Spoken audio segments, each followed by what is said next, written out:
Bassem Youssef, welcome to UC Berkeley. Can you describe how you went from being a cardiologist to starting a satirical TV show? When the revolution came, everybody found himself so involved in a way that it was never seen before. So I was not like exceptionally outspoken. I was a normal guy, like living in a normal community. And then the revolution rattled so many people's cages. It just changed like so many people's life and so many people's perspectives. And I'll give you something that might sound trivial, but like for example, with our Facebook statuses, we would always if you were from a certain educated level, you would write your status in English. After the revolution, we all turned it to writing in Arabic because now we're talking about what's happening in our country. So you started this show called The Program in Arabic. What was your purpose? The purpose was giving high quality entertainment to people about issues that we care about, and giving the very, very politically infused environment, it was mostly politics. And because we wanted to be humorous, it was satire, so it was political satire. And of course, I had that dream of replicating the Jon Stewart experience. So that was the purpose.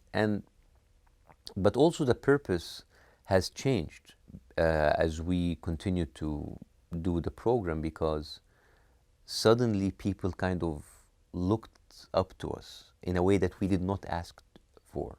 And I think this is partly because they have seen other people, serious political people, fail.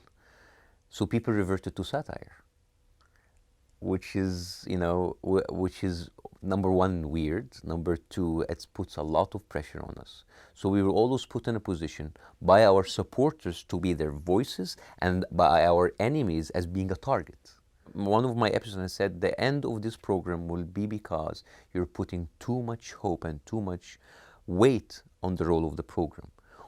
We are not required to tell you what you do, or not required to lead you in what to do. We're not demagogues. We're just saying our opinion in a different way, and don't hold us responsible for whatever happens in the country. Why take the risk of producing such a politically irreverent program? The risk came to us. And when the stakes was getting higher and higher and higher, we decided that it's a wise decision to stop taking the risk. And this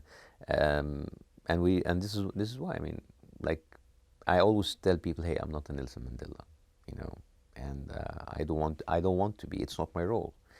So at a certain point, you had really to stop and think about the safety of your family and yourself. There's so much turmoil in Egypt right now. What are your hopes for your country? Anybody who likes his country, hopes that it will be stable, but not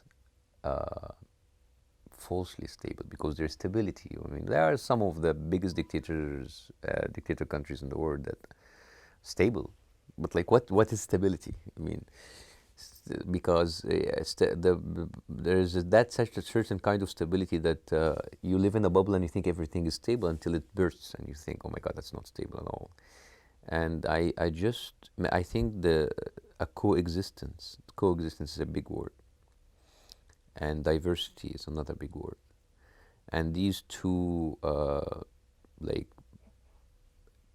targets or hopes or values should be, I think that's a solution of so many things, so many problems. You're here as part of our commemoration of the free speech movement on campus. Did its legacy have an impact on you?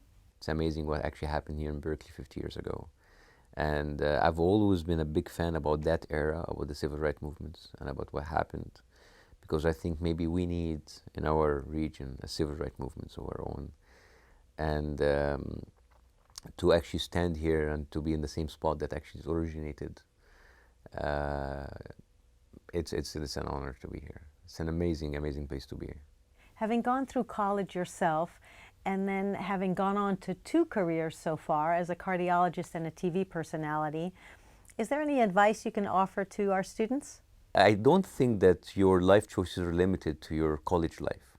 As a matter of fact, that's a lot of pressure to put on people who are 18 and 19 years old. It's okay, you have to decide something now that will affect you to the rest of your life, which I did, that deciding that I want to be a doctor. So after 7 years of medicine, And 13 years of practice later, after 20 years of a total studying and practicing medicine, I changed my life into media. We like to set our path or goals in tracks, but there's so many things and so much happening outside the tracks. And I think people who have made it in this world are people who actually got off the tracks at a certain points. So tracks are good, but just like look out for the exits and the diversions, because actually it's good. And I mean, I don't know. I'm an old guy, 40 years old, telling people what to do. All right, you know what? Do whatever you want. Sorry. What's next? What's next for me? But maybe I'll just like come here and make a startup in Silicon Valley about nutrition, because I'm a big avid vegan person now. I used to be a trash bin of every single junk food you'll ever think about a year ago, with a huge, horrible eater.